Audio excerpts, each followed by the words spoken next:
I'm Kelly Spolsky, and we're with Thunder Bay Live, and we're in studio with Mr. Holland. Hello. Chris. You can call me Chris, yeah. Call me Chris. All right. Why are we here today, Chris? Well, because I've decided that after 42 years of living in this fair city, it's time for me to throw my hat in the ring for Councillor at Large. So That's awesome. So, what are some of the things you're tackling with your campaign? well, I mean, a lot of people ask me what my platform is, and I find with politicians that they go into the election and they have so many false promises that I'm going to change the world and I'm going to do this and no more taxes and the reality is that you can't. I mean, it's a long term. It's 4 years and a lot can happen in those 4 years. I truly believe that so many people in this city say, well, we can't be like and we can't be this. Well, I don't expect us to be like anybody else. I don't expect us to be Duluth or Toronto or any of those major cities. But I've lived away from Thunder Bay. I moved to New York for 2 years after I graduated university. And certainly that's one of the largest cities in the world. And we're never going to be like that. However, we are in a very unique situation where we've got so much to draw people to us. We just aren't doing it in a way that I think we should.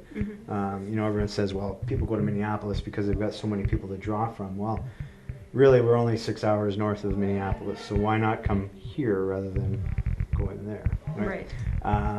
So I think in the future, as far as development goes, we need to increase our population density.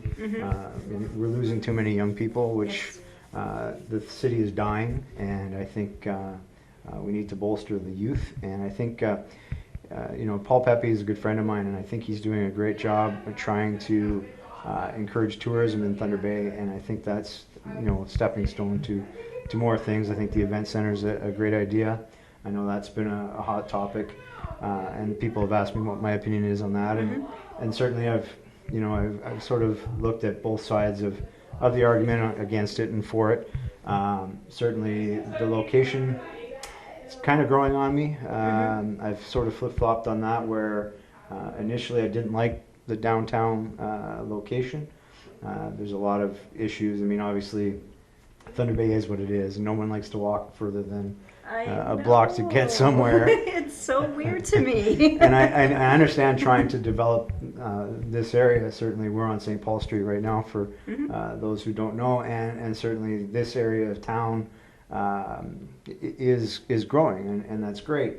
There are issues obviously with this core. There's still a high crime rate, and certainly I think if the event center is placed here, there'll be more of a police presence, I think, and definitely if we are trying to attract people to this area, we need to deal with that for sure.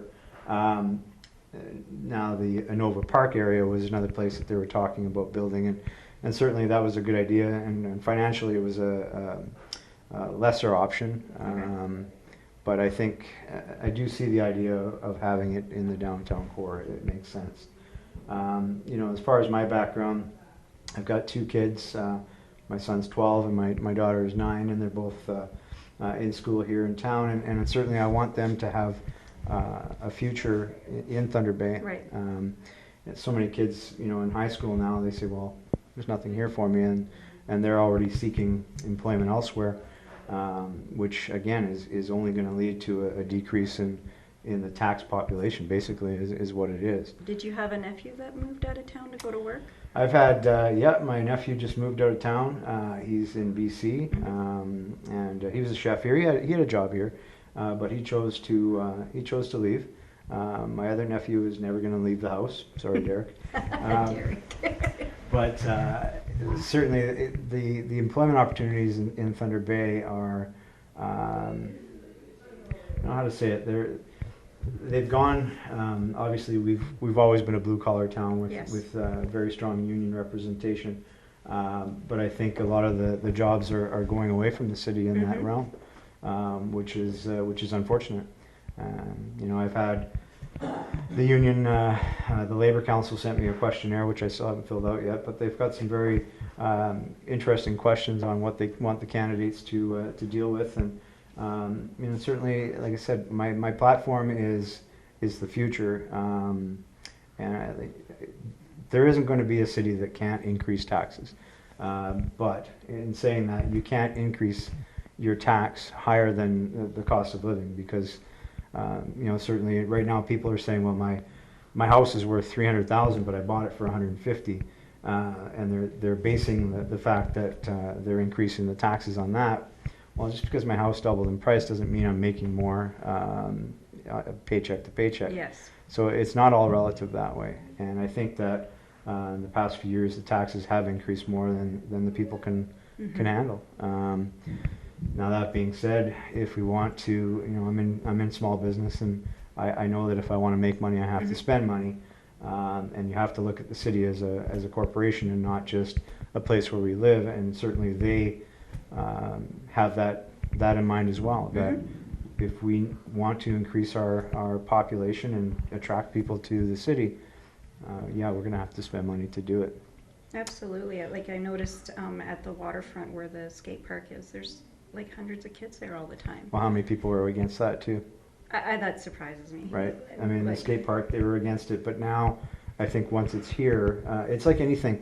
You know, if you go back in the archives of the city, it was funny, I was reading an article the other day on when the two cities amalgamated, and so many people were, like the feud that was going on just over naming the city. Yeah. You know, people wanted the Lakehead, people wanted Port William. I mean, it was, and then finally they came to Thunder Bay, and I'm sure there was people that still hate that name. Oh, probably.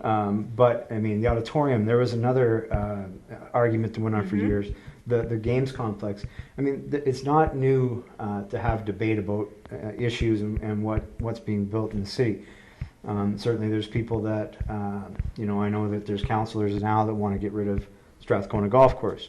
I'm a golfer, so to me, you can't keep reducing the recreational opportunities in the city, because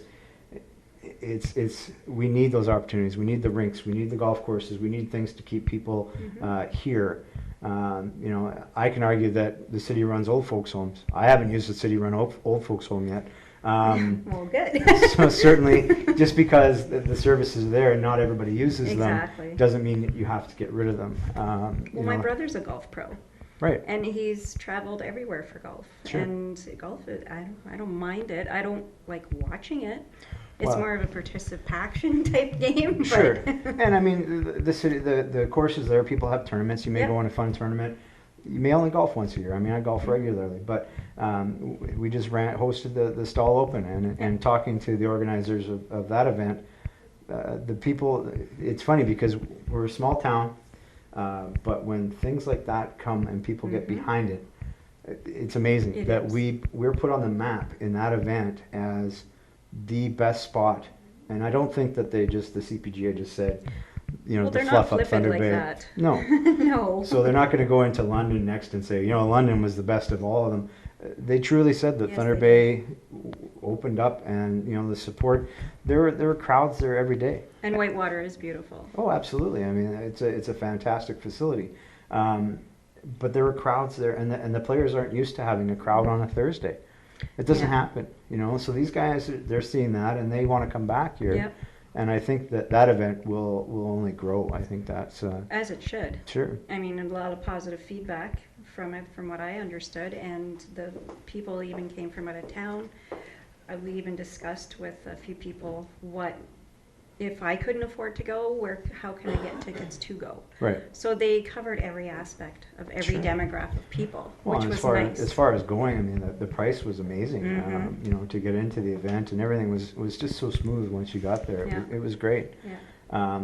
And getting back to the event center, you know, I was the president of the Insurance Adjusters Association for a number of years, and we hosted they have an annual conference for all of the chapters in Ontario.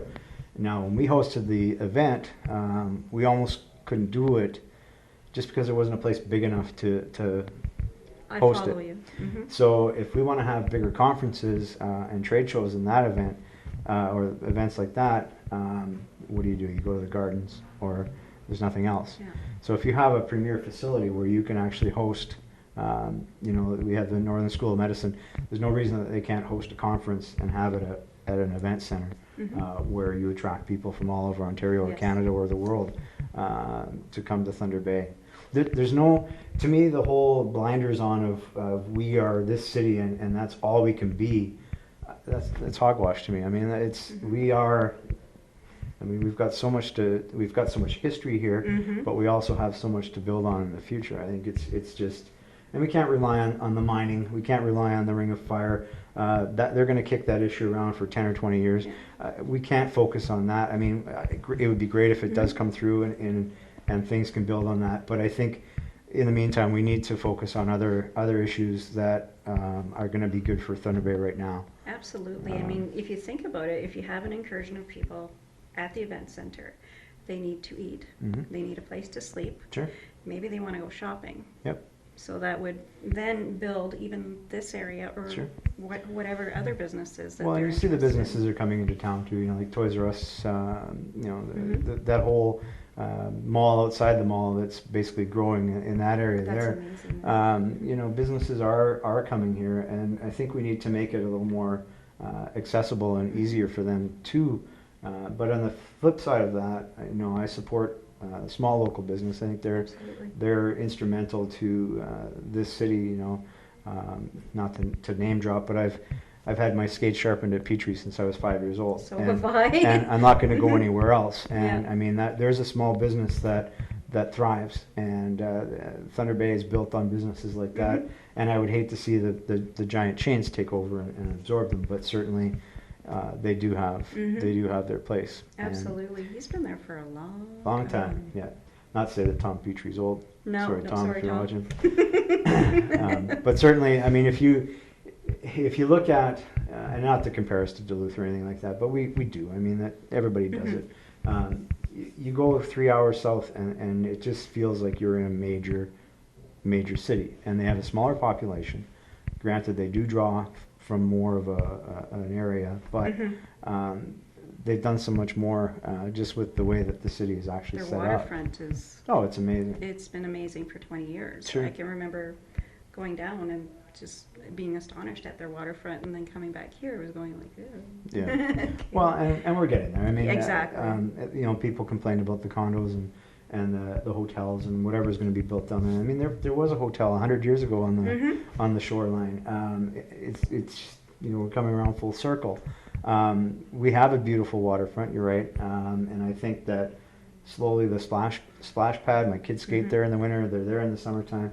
I think everything that's gone in there is fantastic, and it's only promoting our city. And the more we do, the more we can promote, and the easier it is to get people to come here. Absolutely. I mean, my kids are obviously the same age as Derek and Andrew, but they're working in the city now, but they have 2-3 jobs. Right. The youngest was just talking about getting a third one. I was just like, oh my God. Sure. Just to stay in Thunder Bay. Yep. And I that's think so in good. that level, we need to promote more of the trades, and it's difficult in school because we don't have the Northwood anymore, or the high school, you know, where we can send kids to that want to learn trades. Right. Once you get to college level, generally once you get out of there, you're leaving here. Yeah. And we need to encourage more of the skilled trades. And those are good paying jobs. And there's no reason that if I'm in grade 11 or 12 that if I want to focus on trades, I should be able to focus on the trades. I think we lost out a little bit by losing that part of our school system, but that again is neither here nor there. I honestly, my platform is to build the city. I think is to get rid of the narrow-minded, we can't do it, and realize that we have done lots of things. You know, very successful events. Ribfest drew people from all over Yes, it North did. America. I mean, you just need to sit down and write a list and think, okay, well, we did this, and this. Oh, so maybe we can do it. You know, and why do we have to be so narrow-minded that we can't? And like I said again, it's going to cost money, but that's the future. And people want to feel a part of their community, and when they have the street closures and they have the festivals and everything, Sure. it really draws a lot of people. Yeah, and I think that the businesses in the area really appreciate, obviously, you know, those opportunities. And I think, as far as the businesses, I know in this area here, they're all on board. You know, it's not like they just wait for something to happen. They're actually the driving force behind these things going on, and I think it's great. You know, I think and I'm not one of those people that come out and say that our previous council is terrible, and they're not. I mean, they have a job to do. They've done their job, and I just think that there's not enough of the forward thinking on the council as far as the youth goes, because everyone has their own agenda, and mine is promoting youth to stay in Thunder Bay. That would be awesome, Chris. Yeah. Well, is there anything else you'd like to add? No, I think that's about it. I think you covered everything. I think I covered it. And I'm answering questions. I got emails today. A gentleman in West Fort sent out an email to the candidates asking what our positions are on certain things, and I appreciate that. I mean, there's always going to be debate. You and I may not agree on certain things, and it doesn't mean that your opinion is wrong or my opinion is right. It just means that we're thinking about the issues. So many people in this town say, well, I don't vote. Well, that's great. If you don't vote, then you can't complain about anything that happens in this city. Yeah. Because the elected officials are there for that role, and that's their role in life, is to make tough decisions. Exactly. And it may not make everybody happy, but in the long run, I think if your mindset is really for the growth of the city, then that's why you should be there. That's why I want to be there. Well, thank you very much, Chris. This was awesome. Thank you. And thank you very much.